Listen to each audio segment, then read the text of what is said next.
Hi, everybody. Welcome to Mulcahy Law Firm's Facebook Live.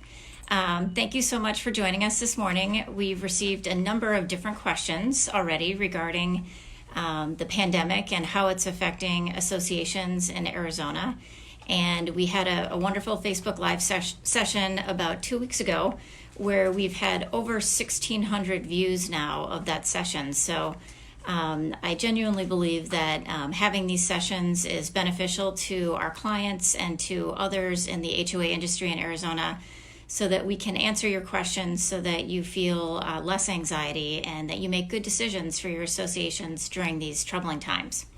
Well, let's start out today with the news of the day.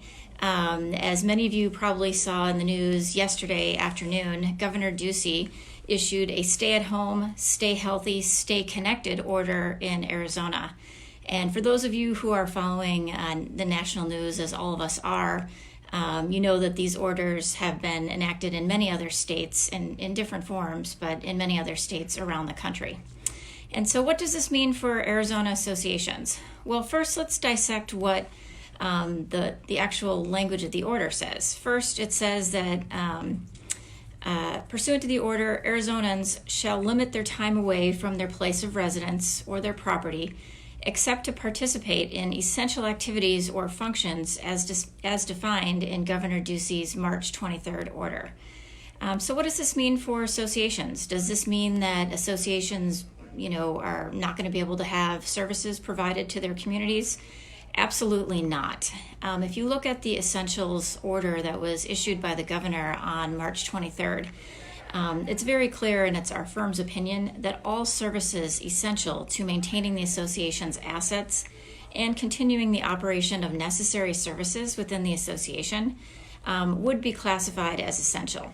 So let's go through some of the typical services that associations have on their property. Day-to-day management, landscape management, janitorial and building maintenance, security or desk staff, legal and accounting services, pool maintenance, waste collection, removal, and critical trade services such as plumbing, electric, extermination, HVAC, and painting. All of these are classified as essential services under the governor's order, and all of these services can still be provided to the association during a stay-at-home order.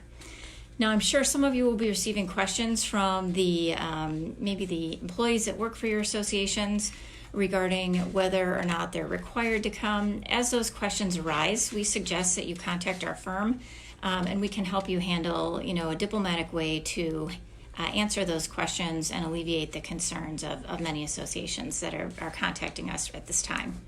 And just as a starting point, remember that our firm is here.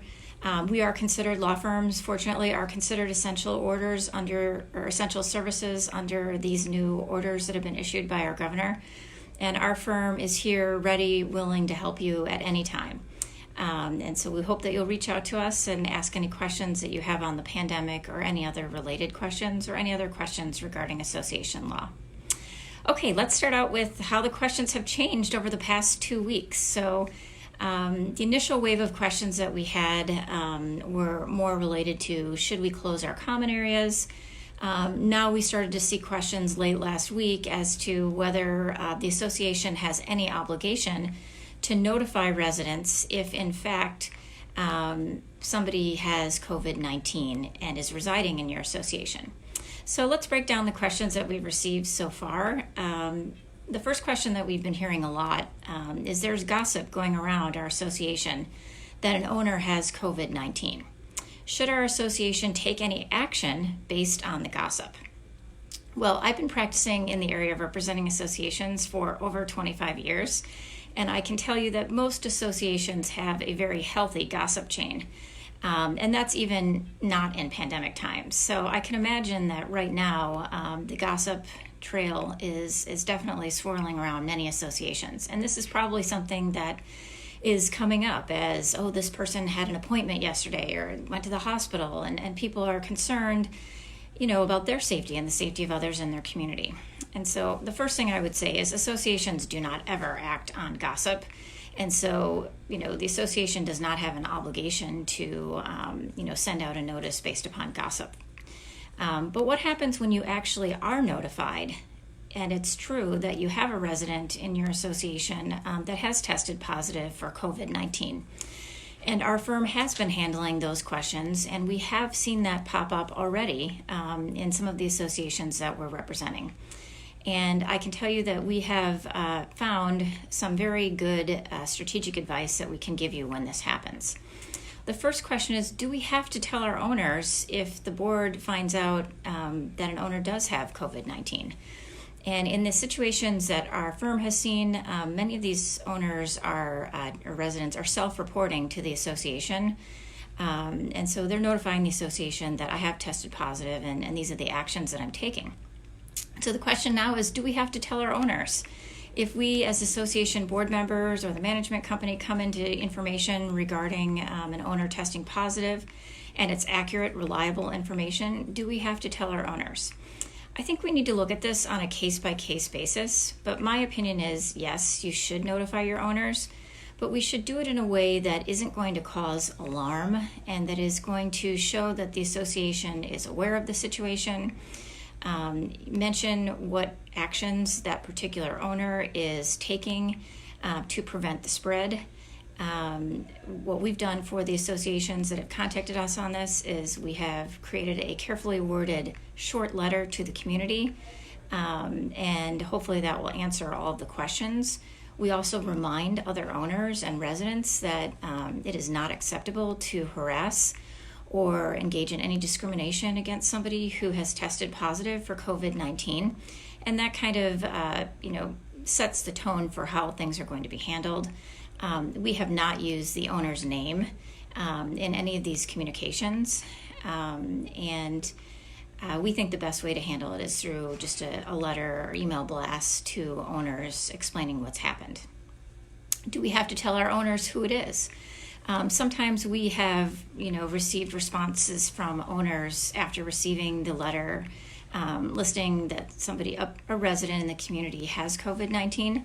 The next question that they come to us and say is, we demand to know the name of the person, and we have not been providing the name to owners if they are requesting it due to the privacy concerns of the owner or the resident that has COVID-19. A follow-up question on this is sometimes people do know that an owner has COVID-19. Maybe the owner's even told other neighbors that they have it. And now that owner is walking their dog in the common areas, and owners are concerned about that. And we've actually had this situation come up in a question already. And so I think the way to approach it is that the owner is taking precautions to limit the spread. And the owner in this case, was wearing a face mask and gloves and was only outside for a very short period of time to allow the dog to relieve itself.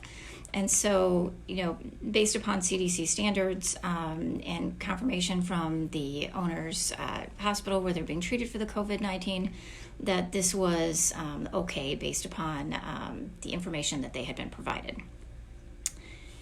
Can we prohibit an owner who's tested COVID positive from being anywhere on the common areas or even living in our association?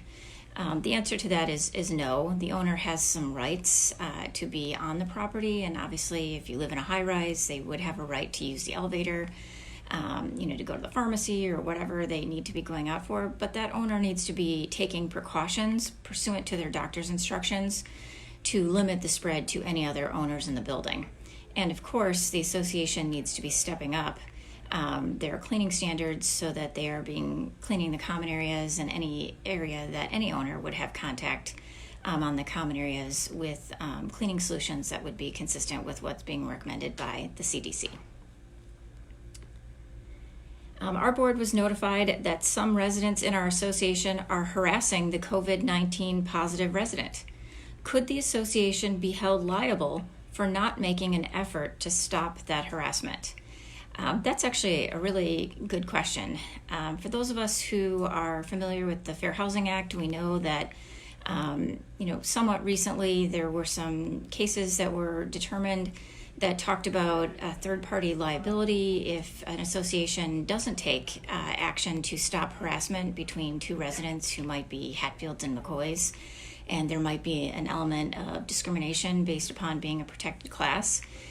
So my opinion on this is definitely if the association becomes aware of any harassment of a COVID-19 patient or a COVID-19 positive person in your community, the association should be taking some legal action. I would suggest that if you have that situation occurring in your association, that you reach out to our firm and we will give you advice on the best way to handle that matter. Another question regarding a resident COVID-19 would be, are we required to install hand sanitizer dispensers or wipes on common areas for owners and guests to use? That's a great question. I have seen a very large increase, obviously, even if you're taking food out right now, when you're signing your check to take the food out, you're seeing hand sanitizers there, and we're seeing them in the lobbies of condo buildings, high-rise condo buildings. The question is, are you required to? I would say it's best practices if you can get a hold of any hand sanitizer to have a hand sanitizer station on your property, but I think as we all know, it's almost impossible to find hand sanitizer right now just in a general grocery store. So I would say make your best efforts to do that, and obviously that's along the same lines of cleaning to CD standards. You want to make sure that you're doing that to protect your residents. And of course, reminding your residents that it's always best to wash your hands with soap and warm water pursuant to CDC standards. Are we required to do extensive cleaning, disinfecting, or wiping down of common areas by a professional cleaning company specifically designed to, avoid COVID-19? I think right now we should be doing our very best to clean the common areas pursuant to the CDC standards. However, actually going out and finding a professional company that will come in and do a deep clean, it may be really difficult right now. I've had a couple of our associations try to find a company that specializes in this, and there's quite a bit of waiting time for you to get a company like that to come to your association. So I would say do your very best with the cleaning team that you have right now to be sure to be wiping down, disinfecting, and cleaning the common areas that have a lot of use in your association so that we can avoid the spread within your association. Okay, let's switch gears now and talk about how do we run our business with the new reality of COVID-19? How do associations get things done? The last time we had our Facebook Live call-in, we were talking a lot about emergency decisions. We needed to be making emergency decisions regarding, closing our common areas. Now we're thinking about, okay, tomorrow's April 1st, and we would regularly have our board meeting in April, and how might that look this month? Our new normal. What is our new normal, right? And so how can we continue to get business done and still run our association in light of the fact that, we're under a stay-at-home order from our governor, and we're trying to minimize the spread of COVID-19 as much as possible in Arizona right now. And so what we wanted to just announce today is that our firm is here for you. We want to help you with the new procedures on how you might be able to conduct meetings. And tomorrow, on April 1st, we're going to be rolling out a new program through our firm on how boards can telecommute for their board meetings in April and beyond, as long as this epidemic moves forward. And so we want to assure you that if you check our Facebook page tomorrow at noon, we'll be issuing a new cheat sheet on the subject, and we're going to be giving you lots of suggestions on how your board can telecommute and still conduct your business. But let's talk a little bit about how telecommuting may work for your association and how you can, have meetings either by conference call or using, a different program. So how can we conduct our regular board meetings in April if you're planning on having a meeting? And, some things that we have noticed over the past 2 weeks as how boards are meeting has really evolved and changed is that some boards are preferring just to have a conference call and have your board decisions made via a regular conference call. Obviously, the benefits on that are ease of use. Many people have already used conference calls, And, everybody just gets a dial-in number, and people can just dial in from their phone, and the call starts. Some cons on that would be that it's kind of hard to control the meeting because remember, under Arizona law, we have to allow owners to participate during appropriate times during the meeting, so we'll have to notice them, provide notice to the membership of the meeting.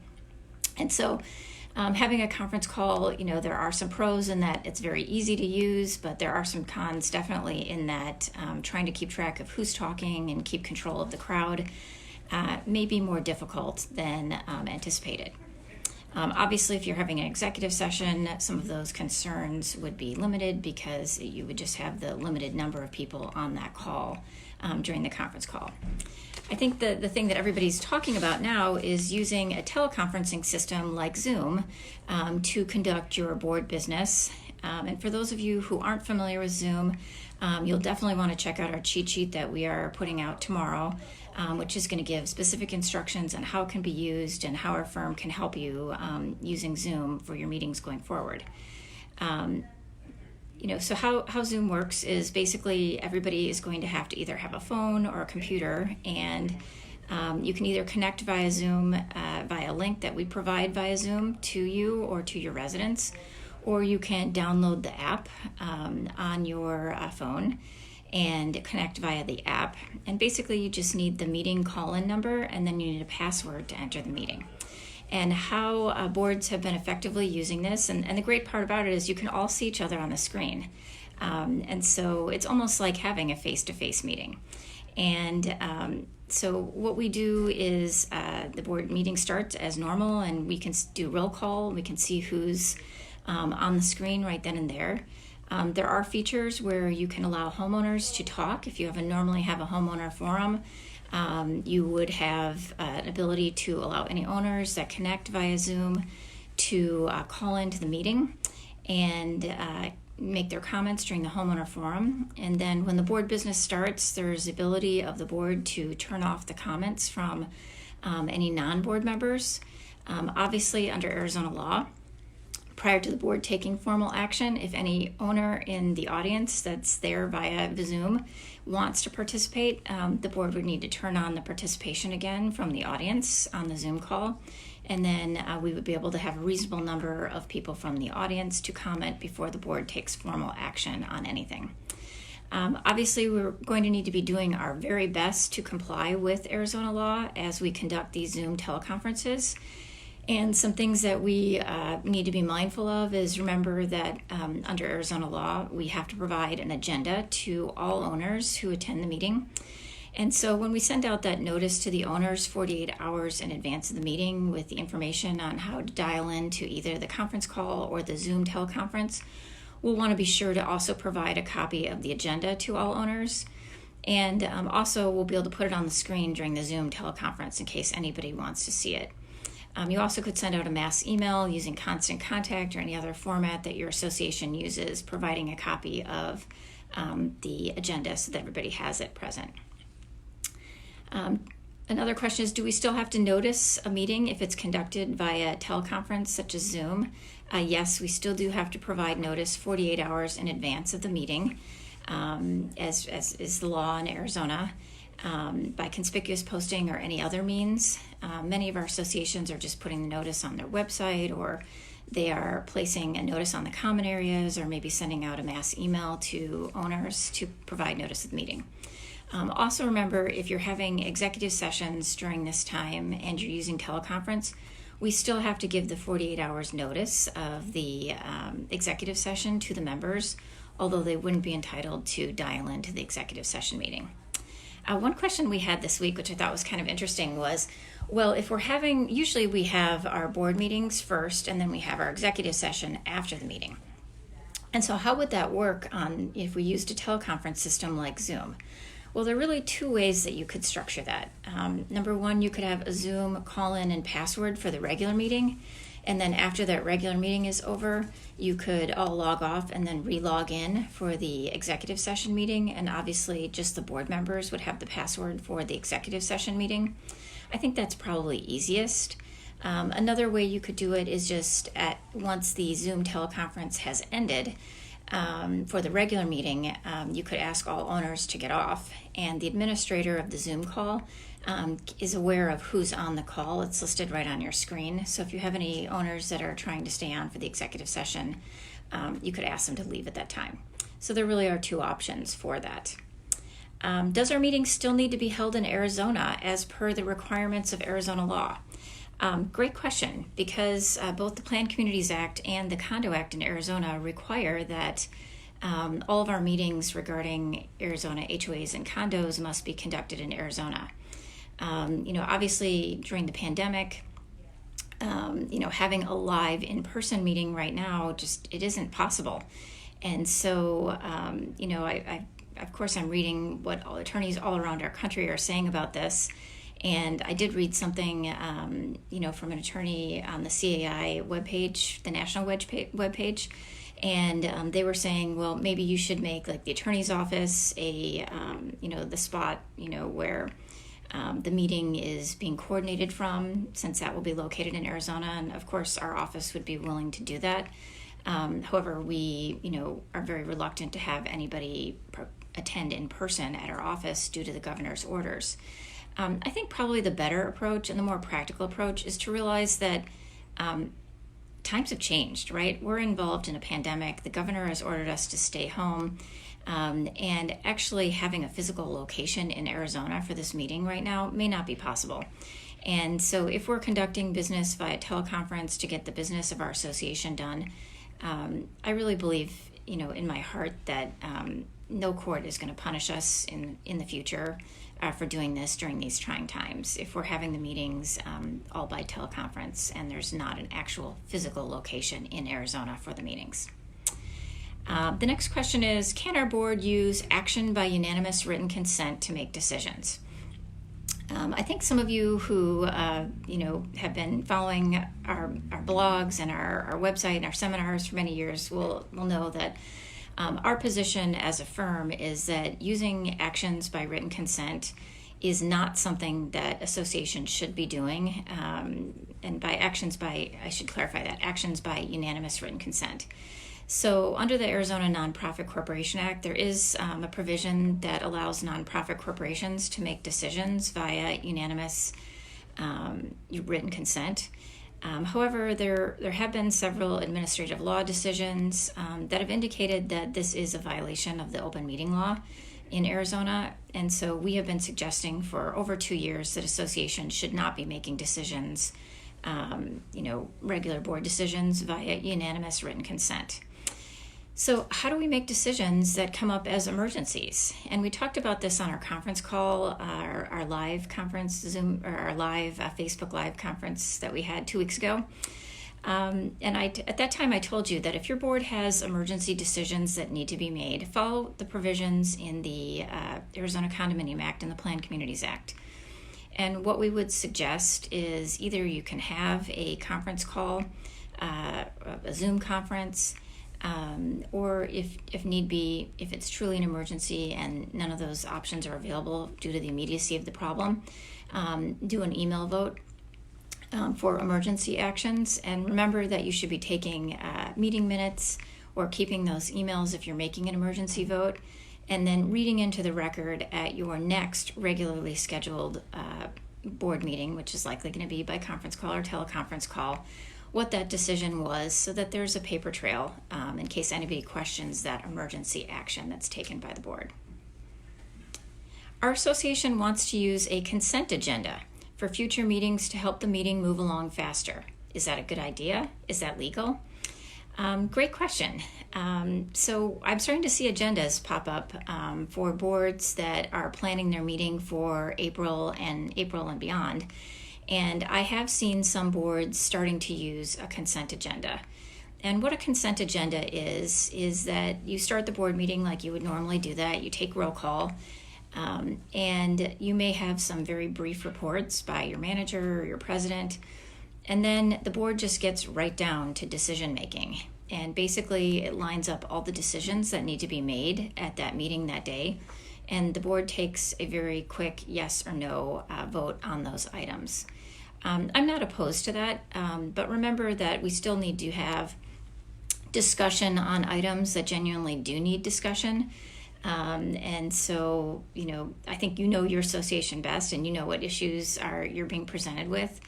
And maybe there's one or two things each month that you really do need to have a live discussion via teleconference about them. And so I'm not opposed at all to doing, some of the easier decisions that your board is having, via using a consent agenda to make the meeting move along faster. Along that same line, last week we saw an agenda from a board to have a 5-minute annual meeting. And I thought that was really kind of interesting because I hadn't seen that yet. And so basically what this association was trying to do was just check the box and get their annual meeting done, because we all know that in Arizona, we are required to have an annual meeting of our association each year. And so basically they did have a place where owners could drop off their ballots at the physical location of the management company or the management company offices on the day of the meeting. They did not actually have a live in-person meeting. Instead, everybody went to teleconference, and it was a very speedy 5-minute meeting. In fact, the agenda had each minute planned in terms of what they were doing. So it started out with making sure we had a quorum. There was a very brief mention of a report that had been posted on the association's website with all the pertinent details of what the board had planned to verbally say if the meeting had been in person. And then they announced the results of the election of directors, and then they closed the meeting. And it actually ended up being about 3.5 minutes. And so I'm not opposed to that. We're under, some very difficult times right now. And we may need to be doing some meetings like that going forward, just to check the box to make sure that we're electing new directors. What I'm kind of envisioning is I'm trying to look ahead for the next 30 days and beyond. And, how are we going to conduct a recall meeting? If we receive a recall petition from our owners, how are we going to be able to do that? I think that can be done via a teleconference. All the details will need to be worked out. I have one coming up here in the next probably 60 to 90 days that it's been postponed because of the pandemic. And so we haven't been able to conduct a meeting within 30 days of receiving the petition, but we're working on solutions on how we can do that. So I do think it can be done. If your association is in that position where you need to conduct an annual meeting or you need to conduct a recall meeting, make sure that you're reaching out to myself and our firm team, and we will help you through that process so that you comply with the law and get the business done that you need to get done for your association. Okay, let's switch now to assessment collection. What should our plan be for assessment collection going forward? Tomorrow is April 1st, and our new normal is that, we have 30,000 people filing for unemployment in Arizona last week alone. Over 3 million people in the United States now no longer working and filing for unemployment, based upon federal numbers that we saw last week. So our new normal is that assessment collection is going to be different than it has been in the past. And I think some of you may have seen in the newspaper that our governor has put in place a stop of evictions, for a time period in Arizona right now. And also that many federally funded institutions and banks are not going to be foreclosing for non-payment of mortgage payments or deed of trust payments. I have not seen anything yet from our governor putting a stay or a stop on consumer debt collections, which would be what assessment collection in Arizona would be classified as. So as of right now, there is no prohibition for associations continuing to collect unpaid assessments.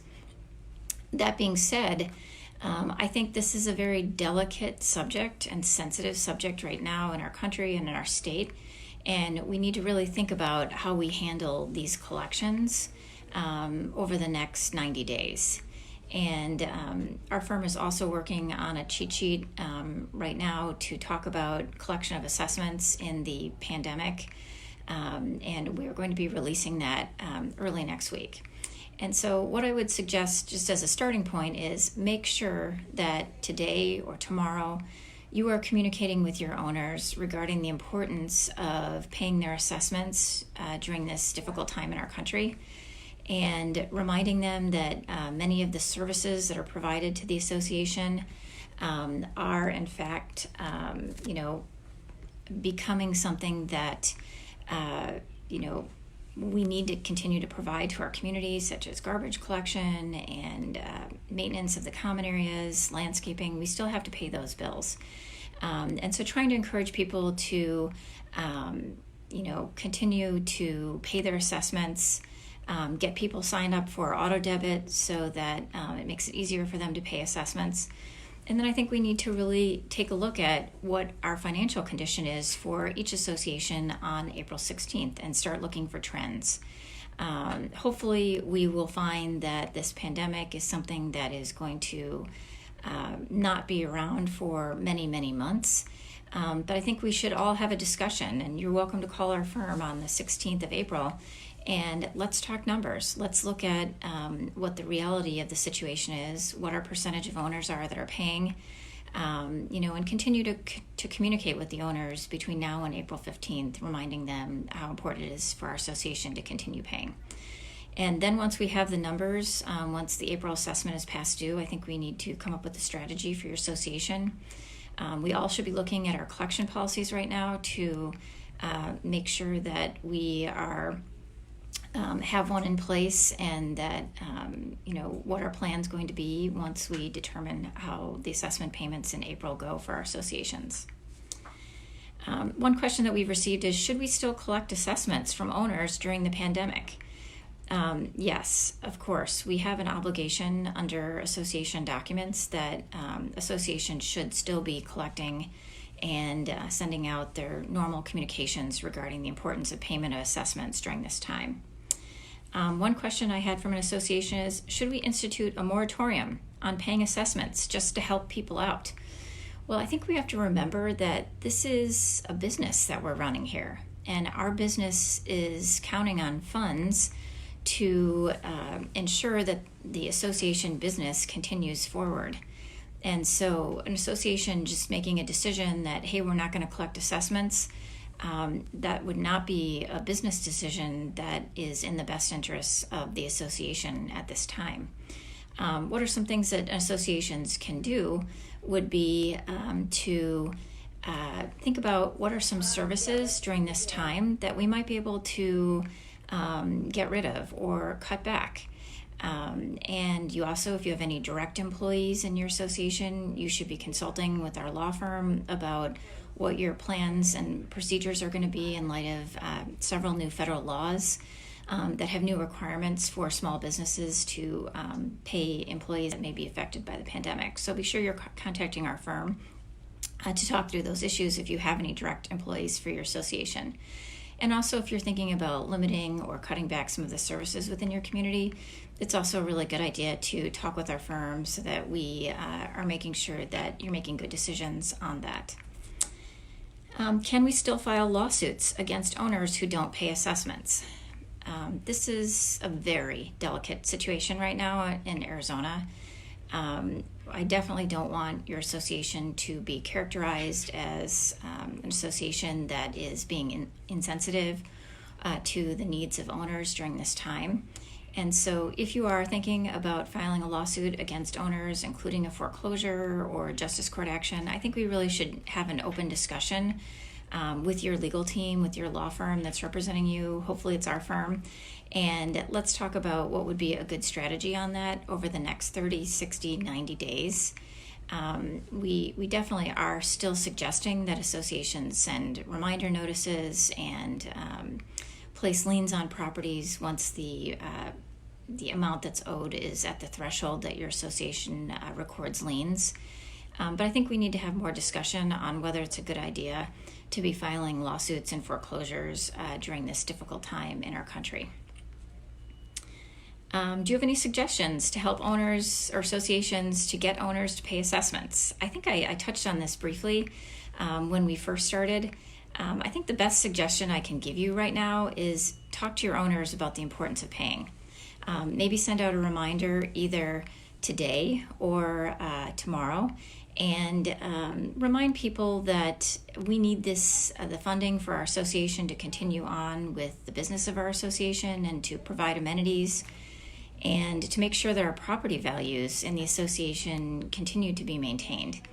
And so be sure to be providing that communication to the owners over the next few days. And also please encourage your owners to sign up for auto debit, because that is just a surefire way to make sure that we continue to have owners paying assessments going forward. How should an association respond to a resident's request for an assessment reduction if we have closed common areas and facilities? I knew this question was coming, and I actually got it for the first time yesterday. So many associations are closing their pools, closing their clubhouse, closing their gyms, and let's face it, we have a lot of owners home, and let's face it, we have a lot of owners home who aren't happy about being home. And so we have a number of people who are becoming more agitated and, sending more emails to the association and the manager regarding how, they're unhappy that they can't go to the pool or they can't use the gym. And they want to know, hey, am I going to get a reduction on my assessments because I can't use these amenities during this time? And our answer in response has been absolutely no. Unfortunately, we do have fixed expenses in an association, and this pandemic is something that none of us could have predicted, none of us were ready for, and the association is doing its best to protect the safety and health of all owners. And while we hope we can open the common areas and have everything back to normal as soon as possible, we do have to follow our government's orders, and they can't be open at this time. And many of these expenses, are fixed expenses, and we still have to pay, even though those amenities can't be used. That's a great question. You might even want to, if you're sending out communications to your owners, and what I'm finding is that the A+ associations, they are regularly communicating with their owners every week about new developments. As a matter of fact, I got an email from an association that I thought was just such a great idea. They sent out an email talking about COVID-19 scams that many of their residents were receiving, information by email or phone calls. And a lot of these things were, not legitimate businesses. And so the association took the time to send out an email reminding their residents to be careful of these scams. And I mean, it's not just that. I mean, there's also, you can give updates on different things that are happening in the community. If you were supposed to have an annual meeting, you may be telling them when it's going to be postponed to, or giving them new information regarding resources that the state may be providing, or maybe even providing links to state resources or information to help your owners during this time. But I think the associations that communicate the best, they always have the fewest problems. So keep that in mind as your association is navigating these difficult times. Okay, let's talk about insurance. Another new question that we started receiving late last week and this week. So associations have insurance policies for their common areas, for their directors and officers, actions and behaviors of the directors and officers while they are serving your community. Some questions that we have are, will our insurance for the association cover anything that may come up, such as an owner claiming that they got COVID-19 because we didn't clean our common areas well enough, or an owner claims that they got COVID-19 because another owner in the association had it and sneezed on them. So we have been reaching out to insurance agents in Arizona to find out, what type of responses they've been receiving from the companies that are writing policies in Arizona. And what we found is that most insurance policies right now have an exclusion for pandemics. And so, it's going to be an uphill battle if there are lawsuits, regarding any COVID-19 related activities. One thing that I really hadn't thought about until we talked to an agent yesterday was making a business interruption claim for loss of business income for associations. And I read a trade article this morning on this as well. And many associations may have an insurance policy that has an exclusion for business interruption due to pandemics. But I think if we look at some of the hurricanes that have happened in the United States over the past 10 years, there have been some government overrides of that. And so we're going to be really carefully watching what goes on in Arizona in terms of if there's an executive order or a law that's passed that would allow business owners such as community associations, HOAs, planned communities, condos, from or allowing them to make a business interruption claim even if their policy doesn't allow for it. I'm noticing by looking at many other states in the U.S. that many governors of those states right now are sending out feelers to their insurance departments to determine what the need is going to be for these business interruption claims. And to me, that's a smoke signal that there may be some developments on that may be able to protect associations. So we'll be keeping an eye on that, and as we continue to do these Facebook Lives to communicate with you, we'll be telling you of any developments that may help your association to make a business interruption claim, or also to be able to make a claim if any of you should have any pandemic-related claims in your association. Okay, now let's go to some miscellaneous questions that we're receiving. We live in a gated planned community with a guard gate at the entrance. Can we require vendors who come into the association to have their temperature taken? I've received this question actually in a high-rise as well, whether anybody that was coming into the high-rise, can we, stick a thermometer on their forehead and see what their temperature is? I think something that we really need to consider during these times is that we keep our actions from becoming man overboard, so to speak. And I think that, putting a thermometer and taking the temperature of a vendor in a planned community who's coming back maybe to mow the lawn on somebody's property, I think that is going overboard, frankly. I'm not even sure that that's going to be, an accurate way, to determine if somebody has COVID-19. I mean, of course, we're all looking at the symptoms because none of us want to get it and everybody's worrying they have it. But I would not be in favor of that, especially in a planned community. I am aware of one condominium association, a high-rise, that's doing this, and their owners in their building are okay with that. But I think if people are objecting to this in a high-rise condominium, it's not something that I would say is something that we, can make mandatory for any visitor that's coming to the building. Another question we're receiving is, can we tell owners in our condominium association or planned community that they can't have guests or vendors come to their property?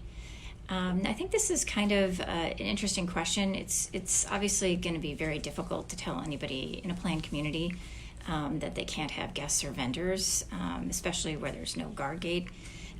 But even in a planned community with a 24-hour guard service, I think that's going to be very difficult to, enforce, and I think there's people who won't agree to that. The more difficult question is if you live in a condominium, like a high-rise condominium, and your association doesn't want to have, non-essential people coming into the building. And we're seeing this question with construction in, a high-rise where there may be a large number of construction workers coming in.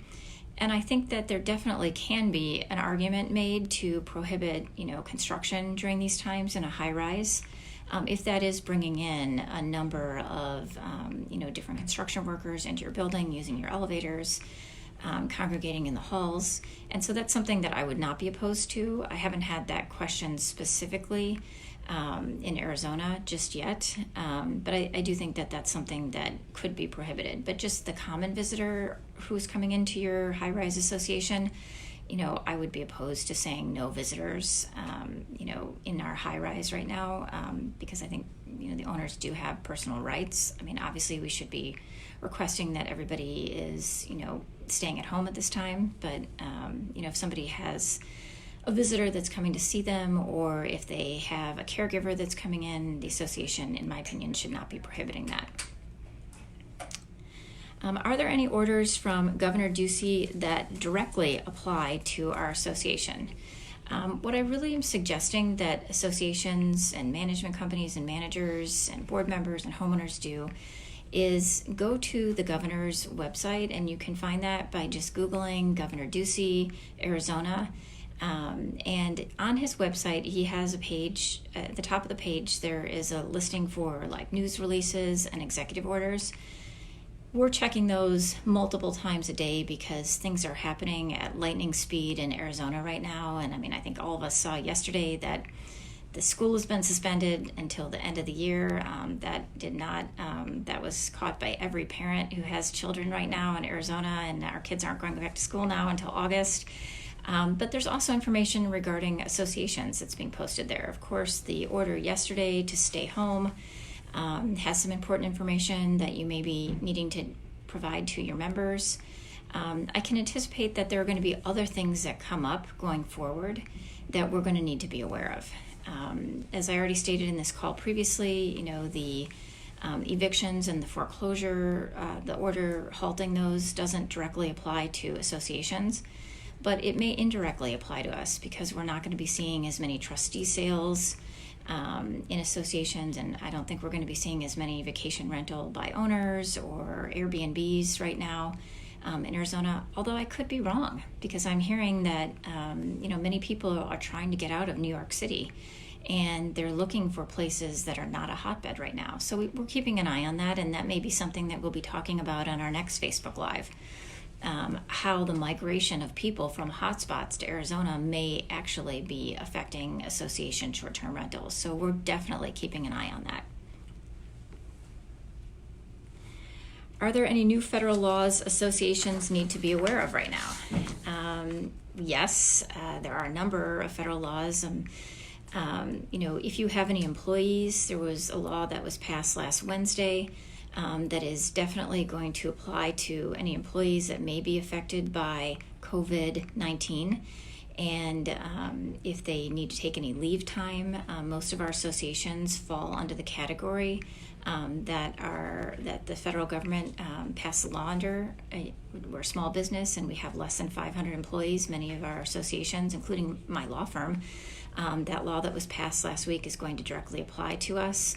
And we will have to provide, some paid time off if they have COVID-19 related issues. And so if you're an association that's dealing with that issue, I encourage you to contact our office and talk with us about that. And we can help you through that process as those questions from your employees come up. Also, there was, as you know, the federal care bill that was passed last Friday and signed by President Trump. There are some provisions in that which will allow management companies and some associations that have employees to take advantage of the SBA loans. And if you're interested in that, I encourage you to contact our office. We are really dialed into that new SBA loan and have already processed one for one of our clients who asked for it yesterday. And so there are a lot of benefits to those loans, and it may apply to some associations with employees and also to many management companies who are going to be affected by COVID-19 going forward.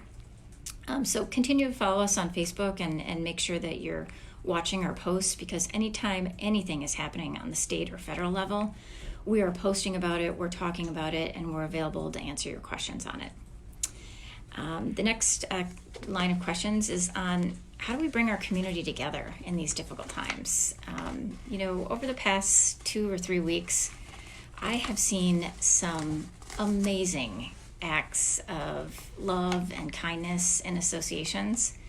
And it really makes me happy to see neighborhoods coming together.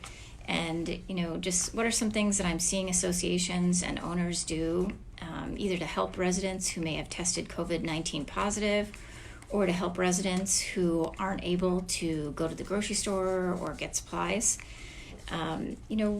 We're seeing a number of things. First, we're seeing grandchildren come to associations and write messages for their grandparents, on the sidewalk at associations, and that is amazing. I encourage that any association who is getting upset about something like that right now, I really discourage you from doing that.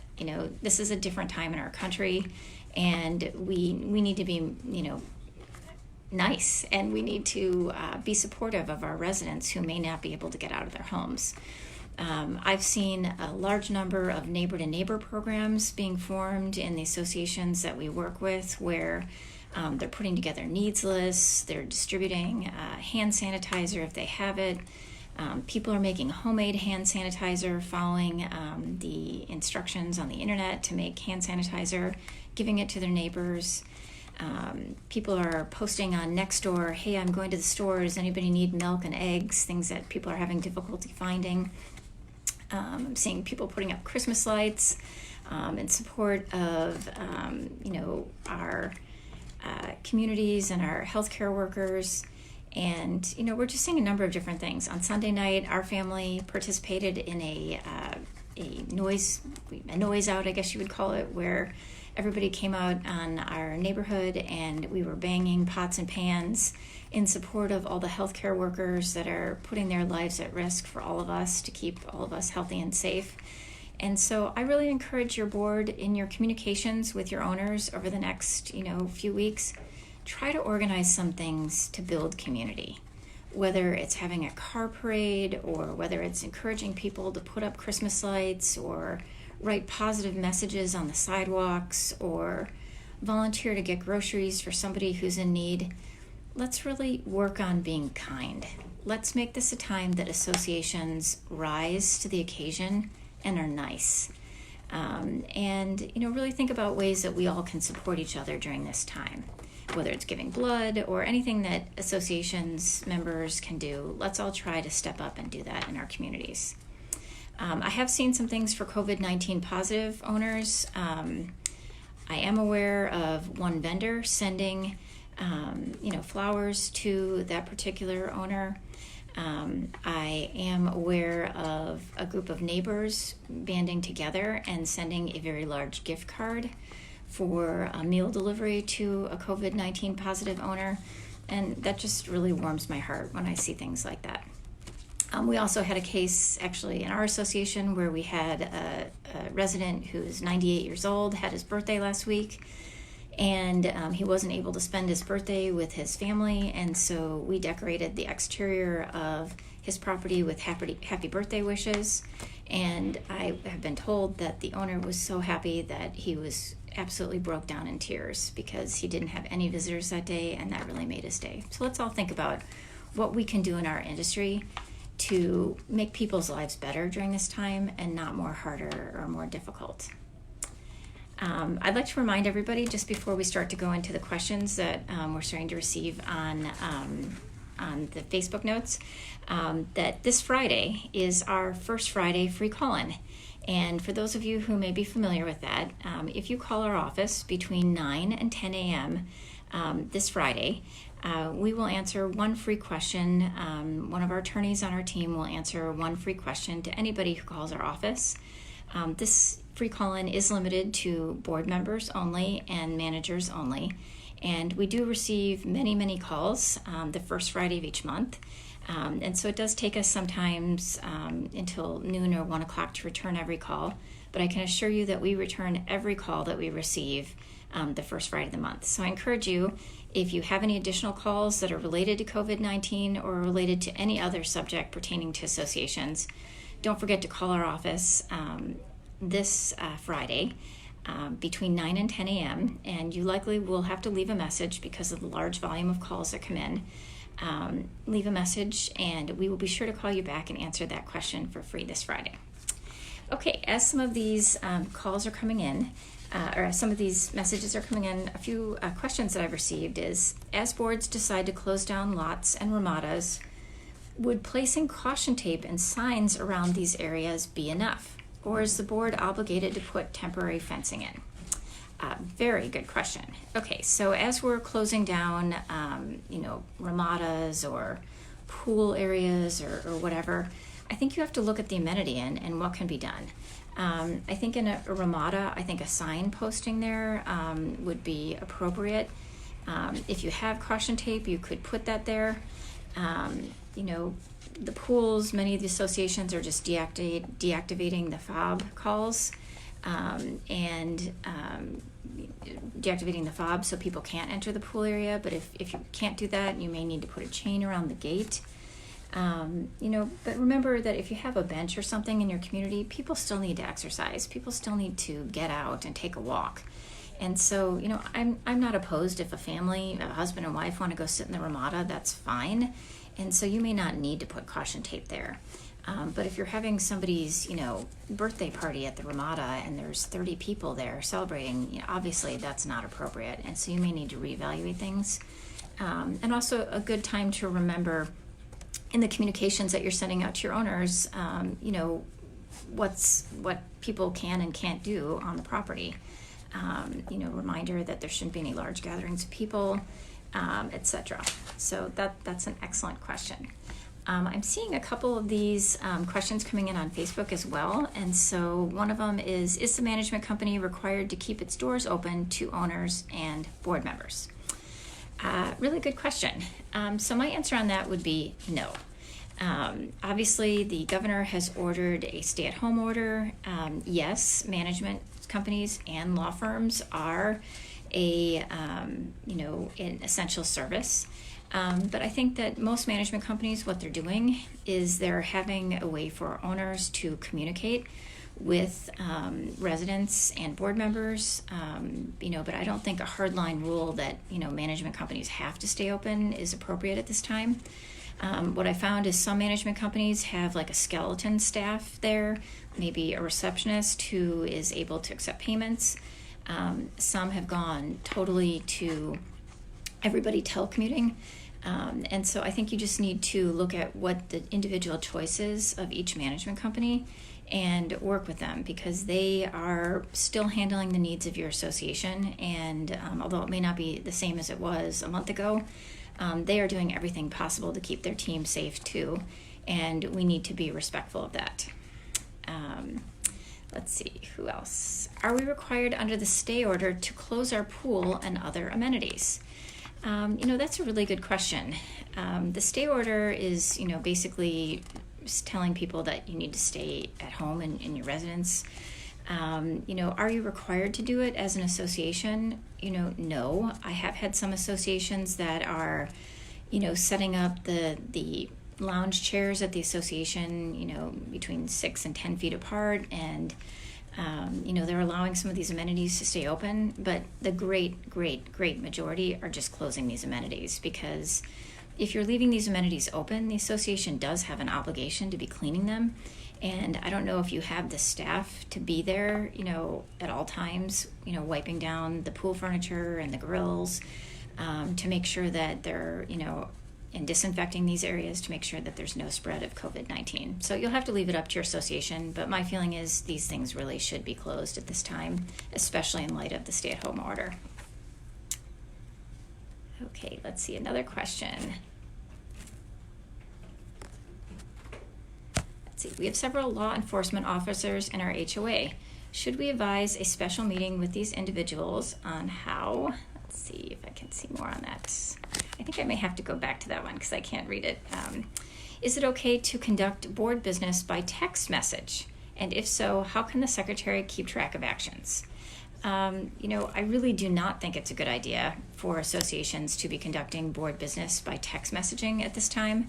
Again, we need to follow the open meeting law, so using a conference call system and a teleconference system and noticing the meeting is really what's best practices at this time. If you have to have an emergency meeting, you possibly could have an email vote by the board, but really try not to use that unless it's something where the decision needs to be made immediately and there's no option to have a teleconference or a conference call. Good question. So I would say no on the text messaging. Let's see.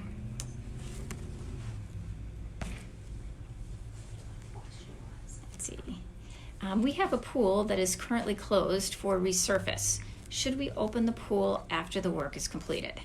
My advice on that would be no, as I stated in the prior question. I think it's best practices right now to keep your pool closed. If you do want to reopen it, I know the temperatures are getting warmer. I mean, obviously you'll need to be posting signs about social distancing, and also you will need to be, coming up with a plan for cleaning it according to CD standards. Okay, the next question is, HOA should make special arrangements for owners to not pay their assessments. Okay, I think that was just a comment by an owner. And, I'm in agreement. Good communication on this is really important at this time, and we should be communicating with the owners in terms of how important it is to pay assessments at this time. Would it be advised for the HOA to take extra security precautions? On this one, I would say, not unless you're receiving information that you need to up your security at this time. I'm not hearing any need from any of my clients that we need to have more security officers patrolling.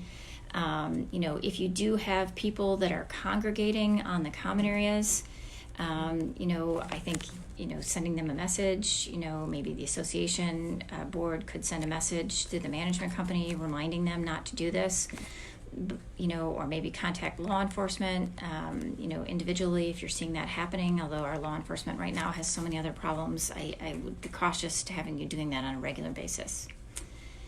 Are nonprofit HOAs eligible for stimulus monies? Really good question. Under the CARE Act, yes. There is a provision for nonprofit corporations to file for that SBA loan. However, you have to look at the requirements, and based upon what I read yesterday, you really would need to have employees, in order to qualify for that. But contact our office if your association is interested in doing that, and we'd be happy to give you a little more advice on that. We have a question about shared areas such as a playground, benches, and picnic tables. Should we be getting these areas sanitized? Yes. I also think that there should be a note placed at the playground that this should not be something that should be used during this time because of the difficulty of keeping it cleaned. Maybe even a notice to the community that those areas are closed. Our meeting is this week, and we have more homeowners than usual expressing interest in attending via Zoom. Nice to see. Great. Glad to hear that people are adjusting. We use Zoom for our annual meeting, and it worked out great. Glad to hear that, Valerie. Let's see. My HOA hides HOA documents. How to deal with that? Why don't you call our First Friday free call-in, and I can give you a more detailed answer on that. We have owners that held a party in the pool, and they weren't practicing social distancing. We now want to close our pool. For whoever the owner is that held that party, I really do think that you should be sending a notice. The management company should be sending a notice to that owner, reminding them of the governor's orders and the importance of social distancing during this time. Is it okay for an HOA board to cancel the monthly meeting? Yes, of course, it's okay. But I think we're going to find that as this pandemic progresses, canceling the meeting is not going to be, long-term an option. And so I think we need to start coming up with a plan to start having the meetings via conference call or telephone conference or teleconference. May we have an executive meeting about the virus, how to proceed? Yes, of course, you can still have executive sessions. We're suggesting that you do that via conference call or teleconference call. Contact our office if you need help with either of those. Be sure that you're providing notice to your members 48 hours in advance of the executive session, so that even though they're not able to attend, we still need to comply with the open meeting law requirements on notice. Let's see. I'm just looking at a few more questions here. I'm so happy to see all these people listening. It looks like we have over 100 people here listening, and that's amazing that so many people are concerned about their community. Well, I think I've answered all the questions. If I missed anything, send me an email today and I'll be sure to respond to you. I had trouble reading one of the questions, and if you're that person, please reach out to me, and I promise you I'll respond to you today before the close of business today. I would just like to state in closing our law firm's commitment to helping all associations and management companies, property managers through this difficult time. We're here to help you. We want to help you make good decisions going forward. We're all in this together. We're all struggling. Everybody is having difficulty with this. We anticipate that in the next week or so, We're going to be seeing more questions with owners fighting between each other because of the stay-at-home order. Everybody's going to be home. We hope that doesn't happen, but if it does, we have some suggestions on how you can proceed to keep the peace in your community. And we're going to be back soon on another Facebook Live to continue to ask your questions, to answer the questions that you're asking. And so again, I'd just like to thank all of the property managers and management companies that are working overtime right now to help their communities, and board members who are worrying about all the decisions that we're making for our communities. You're all doing a great job. Keep up the good work, and we'll get through this. We always do. And we're here to help you if you need any help in this process. So everybody have a great day.